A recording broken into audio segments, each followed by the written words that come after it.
Hi, everyone. Welcome. Welcome back to the Access to Wellness podcast by Access to Holistic and Productive Living Incorporated. My name is Sarah Prince, and I am a community health worker here at Access. And we also have Janel Love. I'm also a community health worker at Access, and we are so excited for you guys to join us today. Yes, we are so excited. This is our second episode. Hopefully, you all Woo! got a chance to see the first episode, which was an amazing episode. We talked about breast cancer awareness and an array of other topics. So make sure to check that one out. And if you But haven't, today, go back and watch it. yes, make sure you watch that one.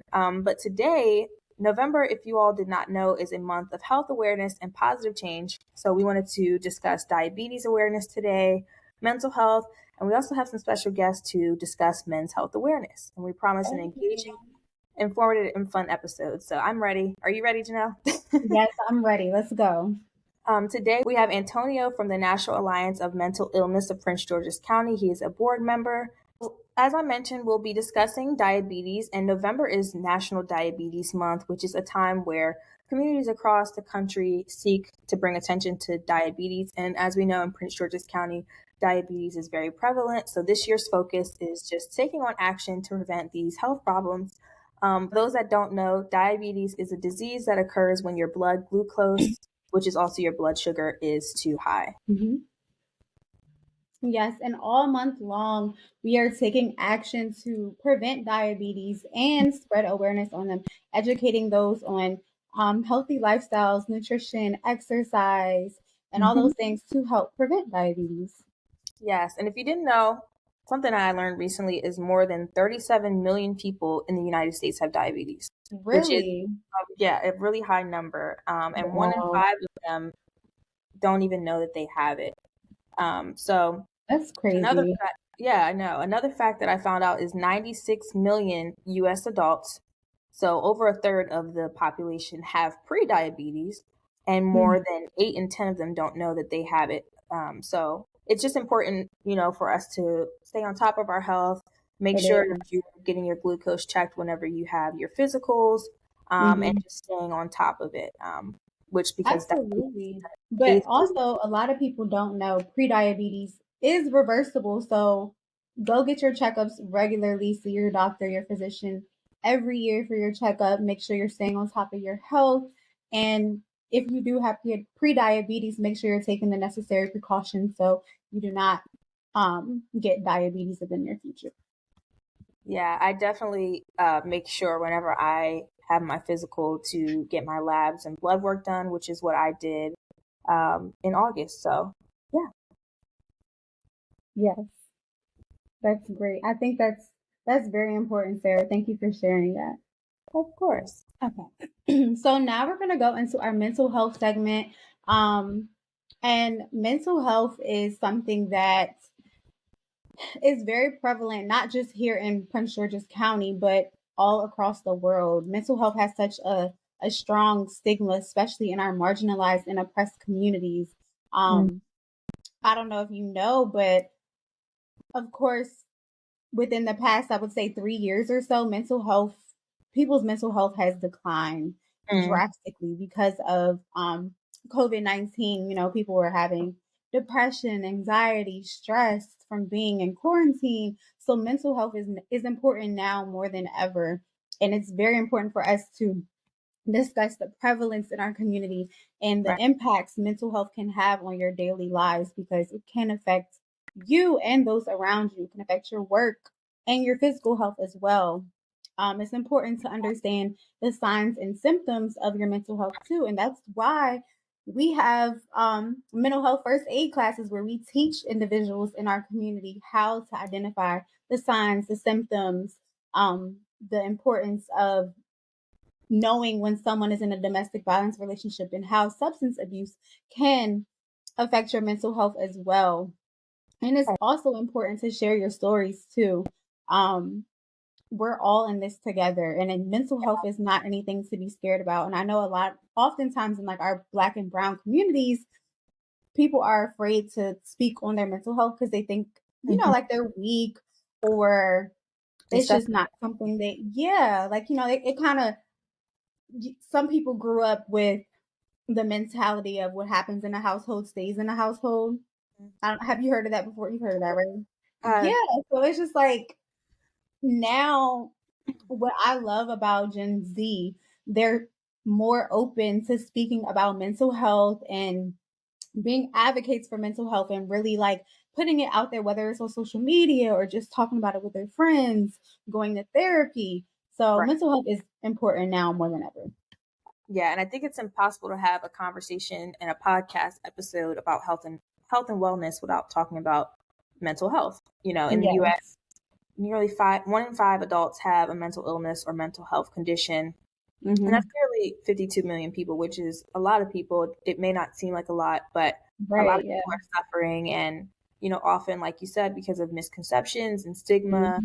about mental health, people often suffer in silence and their conditions go untreated. And then it just becomes worse and worse.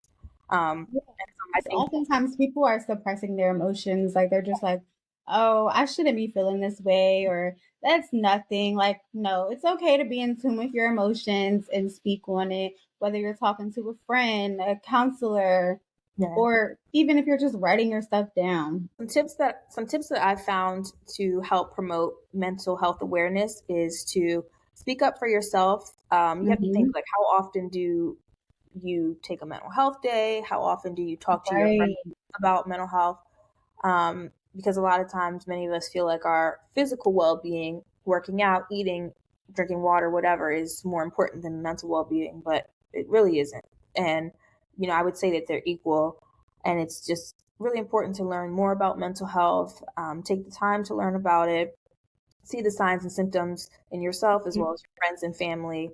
And which is why I really like the mental health awareness training class, because I learned in that class, I learned in that class just ways to, things to look out for, signs of burnout, and how to take care of yourself when experiencing those symptoms. That's a good one. Burnout. A lot of people don't realize that. And I like how what you said earlier, you said mental health day. It's Yeah. okay to take a mental health day. Take a break.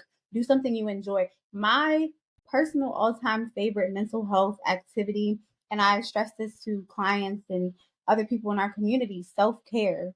Hmm. And self-care looks differently for each individual. Like do something that makes you happy, whether it's going outside for a walk, making Right. your favorite meal, wearing your favorite clothes, or it can be something like getting your hair done, your nails done, go get a haircut, just drive around, listen to music, anything, whatever makes you happy, just do it. An hour out of the day. That's all it takes. And those that are listening, if you're struggling with mental health, or someone struggling, you can always refer them to Access to Holistic Productive Living Incorporated. There's also the National Alliance on Mental Illness helpline, which Antonio will touch on a little bit later. There's the National Mhm. Suicide Prevention Lifeline, and then the Substance Abuse and Mental Health Services Administration. Yes. And there's also a Christ line too that you can text 24 hours a day. I Oh, believe you can it's text. 988. Yes, you can text. It's perfect for those who they're not comfortable with speaking on the phone. I know some people don't like talking to others, but they can text all day long. So if you're one of those people, just text the number. That's Gen Z. They don't like being on the phone. Right? They don't like being on the phone. But I mean, it's okay. It's okay. If you want to write it down, if that works for you, that works for you. All right. Um, Moving on along. All right, so as we mentioned, November is also Men's Health Awareness Month, and we have some special guests to address some common men's health issues. The pleasure of introducing our special guest, Antonio Bullock, who is a board member of the National Alliance of Mental Illness of Prince George's County. He will be able to highlight his expertise and unique perspective on men's mental health. My name is Antonio Bullock, and I am a NAMI board member, and I'm the treasurer of NAMI Prince George's County.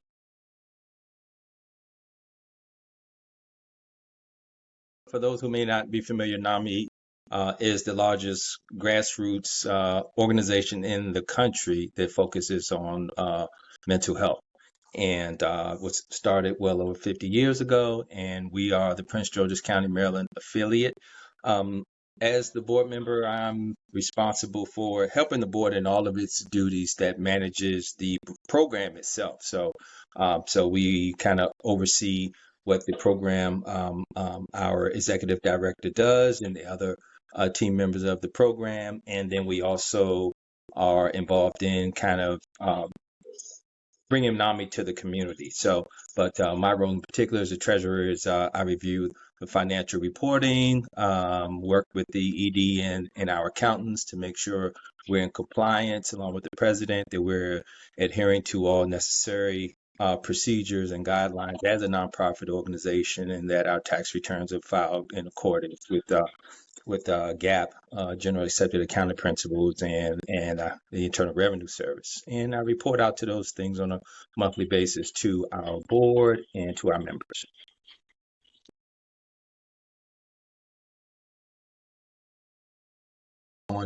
I would say the organization itself doesn't necessarily focus on men's mental health per se, but I, as a man, have been involved in some podcasts and events where I'm featured as a man. So, for instance, I think earlier this year, early last year, we did an event with 100 Black men in Prince George's County. I was a panelist, and it was just dealing with those exact topics, mental health in our community. So that was something I think that hadn't happened before. So COVID kind of has brought mental health to the forefront. So a lot of organizations are getting involved more so in mental health and making it part of their platform.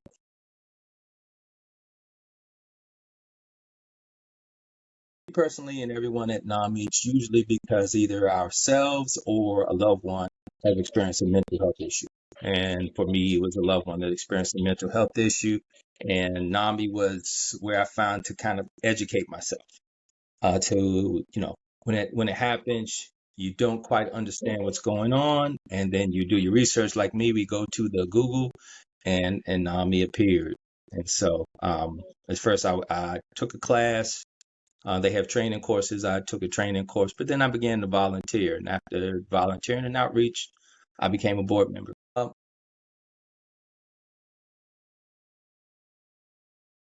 Um, well, in terms of the challenges, I think that men have overall, I think, particularly that's it's about health in general. Mental health is just one aspect of health, and men in general, particularly in our communities, we're sort of quiet. We don't go to the doctor a lot historically, so we're not in tune with our health.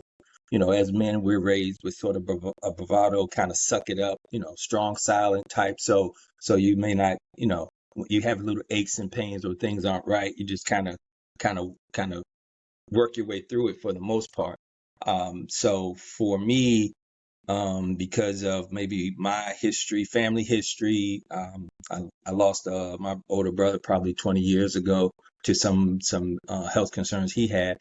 So that made me very focused on my health, and particularly, more than 20 years ago, that kind of I had to break that cycle. When you have health insurance, if you have it and you're fortunate enough to have it, whether it's public health insurance or private, utilize it. Get your checkups, kind of stay on top of yourself is the minimum I think we could do. But in our communities, particularly, we aren't as vocal.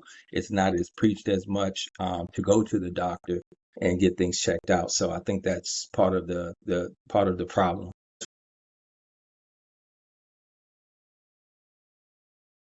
It's one of the benefits I think of COVID. That has kind of put it, on in the forefront on the plates of those, our lawmakers and community leaders to kind of deal with it.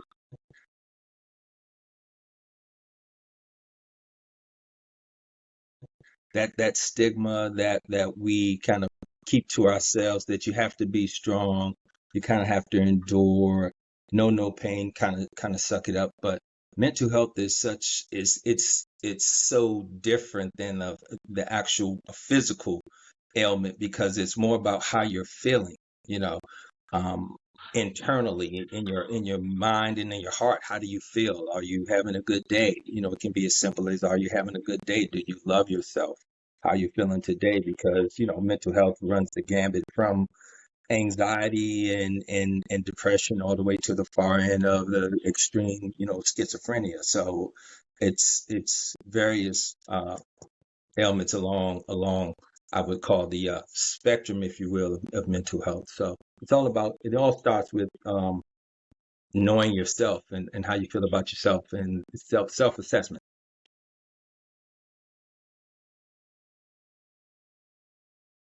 Um, Even after I sat on the panel, we haven't traditionally we have programs for children, support groups for families, and then the consumer who's dealing. So that's regardless of gender. That's how the programs that NAMI has available. So maybe we need to focus, and maybe that may be an initiative. I'd have to go back with the program team and see if there's a need to have something specific for mental health for men more than what we're doing in terms of we're partnering with fraternities and other men-oriented organizations. So that's kind of what we're doing right now. Our NAMI walks this year, we had the Omegas support and show up. So along those lines, that's how we're kind of working in a partnering fashion.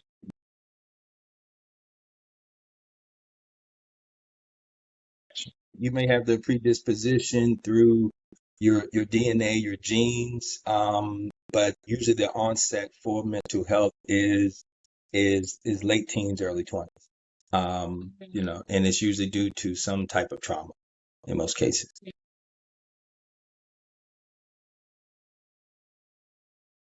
Back to the stigma.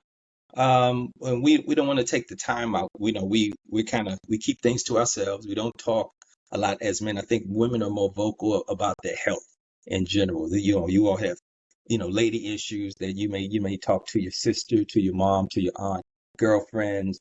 Men don't really talk to each other about those kind of things, aches and pains and how they're feeling, because guys, again, that bravado, they kind of look at you, it's looked upon as weakness, and so you don't ever want to seem weak amongst your peer group or your family, so you sort of suffer in silence, um, you know, and that's really what happens. But we have to kind of break. That's another kind of stigma that we need to kind of break. And again, those fraternities who, that are taking up the charge, they're having workshops and discussions and inviting NAMI and other organizations and practitioners to come and speak about that exact thing. What are the signs? What are the barriers to mental health in terms of treatment, and how do we deal with it as men? Absolutely, absolutely. Cultural, but as well as social economic. And so that is really, when we're at the lower rung of the social economic ladder, services are not as accessible to us. We may not have health insurance. Everything's about the dollar, so maybe we can't afford to go to the doctor to know what's going on, even with our physical mental health, let alone our mental. Many of us do not have health insurance still, and because maybe we're kind of off the grid, we're maybe unemployed, and even if we're employed, the job that we have may not provide, health insurance, or simply it's not affordable. Yeah, sort of a great question, and I think it gets more. That's a really huge, deep topic, and there have been books that have been written about those. I haven't necessarily read them, but I have in the community amongst my peer group, I have some PhDs who've written on topics such as that, and it all comes back to more so social economic, um, because we can see those who are of means, they simply have they have access to better services, and quality of care is different when you go to sort of when you're doing better, financially, you're in better health, you're eating better food, you're having better experiences. There's As you get away from things like which can also impact your mental health, is your diet. Diet has a part of and can impact your mental health as well, because again, it's all about how you're feeling. So if you're eating better, you're having proper nutrients and better food, you feel better. So there's definitely a correlation. to that as well. So the better we're doing, the better we are actually doing with our health as well, mental health, just as much as our physical health. This we know. So and of course we can't. It costs to be healthy with your food. Organic food costs us more. Grass fed. If we're eating proteins that are grass fed and just getting away from all the junk and the chemicals and the processed foods, and that's really key to our overall health.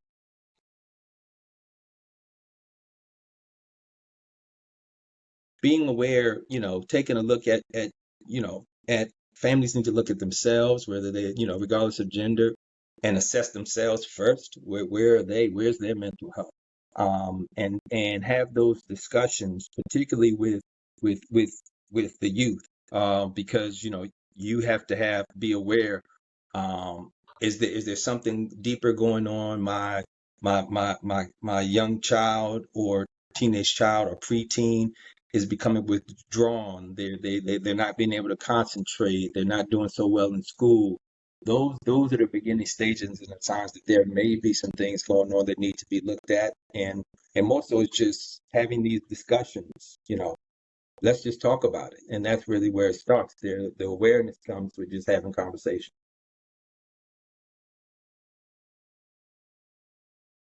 What we do is it's all about advocacy and education, and being a resource. We don't actually provide services, but we can be a conduit. We provide information. NAMI is an organization. We provide information, and then we try to have an impact, in society with speaking with our lawmakers.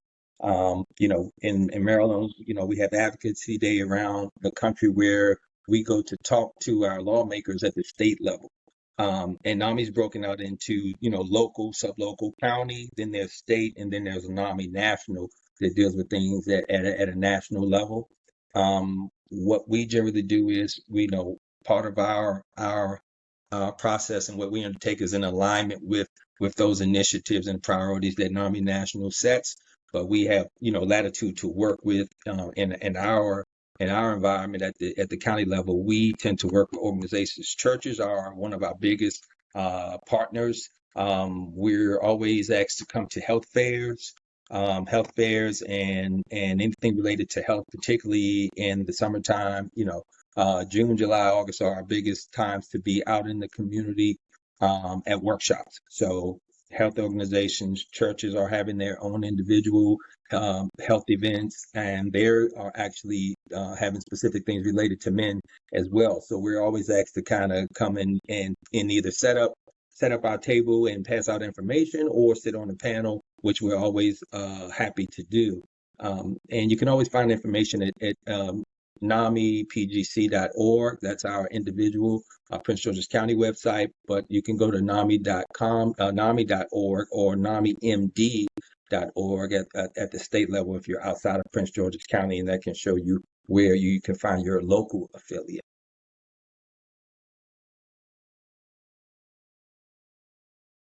Well, mental health is key in terms of, again, what extreme of the spectrum are you on? I mean, if maybe I'm just thinking, I'm no practitioner, of course, but I'm just dealing with the people that I interact with, my family members. Again, when you're feeling good, you kind of do better, but you have to have the right mindset in order to be able to process information. Sometimes when we don't feel good about ourselves, and I've seen this just personally, just growing up as a teenager, how do we make ourselves feel great? We spend money, we do things for ourselves. We buy clothes, we buy cars, we buy things to make ourselves feel good, because sometimes maybe our esteem is lacking. And this is for everyone, just being a human. We do these things. Ladies like to get their hair done. Men like to get haircuts. We want to look good, so we want to present good. Because when you feel good, when you look good, you feel good, and when you feel good about yourself, you can do better. But I see in some cases where that can cause not themselves not to be a great steward of their finances, because they're overcompensating and spending in areas sometimes where they should not. And financial literacy, everyone can use financial literacy, regardless of whether it's you have any mental health concerns or not. Just understanding how money works, how banks work, and having a budget. Just basic things that probably need to be taught in schools at a primary and secondary level that aren't, but they definitely can impact mental health, and you can see it both ends of the spectrum.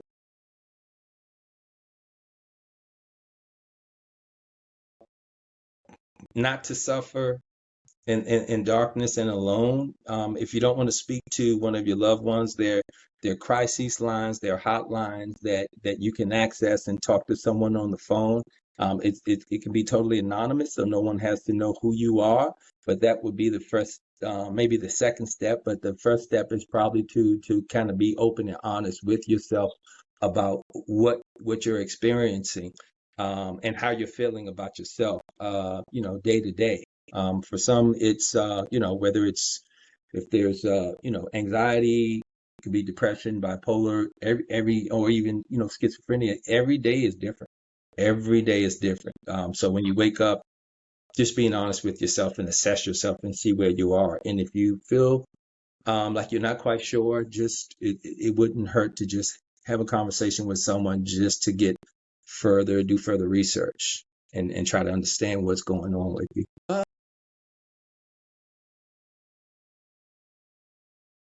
Get involved. Take a look, within your own family, yourself and your family. That's how change happens. It starts with conversations within your family at the dinner table. Um, you know, it have an open discussion. Get involved with organizations like NAMI. Come out to any sort of educational session, and the internet's a great place. You have it on your phone. Mostly everyone has things on their phone. You can start with YouTube. There's a lot of information out there on mental health to kind of start to kind of have those conversations. And the earlier the better, particularly if you and or your loved ones or family members, that there's some mental health issues in your family. You're not quite sure. I realized for myself after things happened with my loved one that when I looked around, I had aunts, uncles, grandparents where, Uncle Joe in the back, he just sits in the back. Uncle Joe's not right. you know, and as we're kids, you see it, but it doesn't, you don't think about it until it starts to impact you. And then it all comes full circle and you realize you were seeing it your entire life, but no one was talking about it. Our parents and our grandparents, you know how Black folk are, they don't talk about stuff. You don't put your business out there in the street. So you kind of sweep it under the rug. So that's what happens. So it's time to get all those things from out under the rug and let's have a conversation. Well, thank you for the opportunity. Thank you all for joining us today. We hope that you enjoyed this episode here with us, and we hope that you guys come back for episode 3, which will be airing next month. Wow. We hope that you learn a lot about diabetes awareness, men's health awareness, and mental health. Mm-hmm. We just want to give a special thanks to Antonio for great, unique contributions and for being special guests here with us and providing you all with the knowledge and awareness. We can't express enough how grateful we are. And thank you all to our audience who keeps us going and allows us to share this information with you all. Yeah, thank you everyone for joining, and hopefully we see you in our next episode. Bye. Thank you. Bye.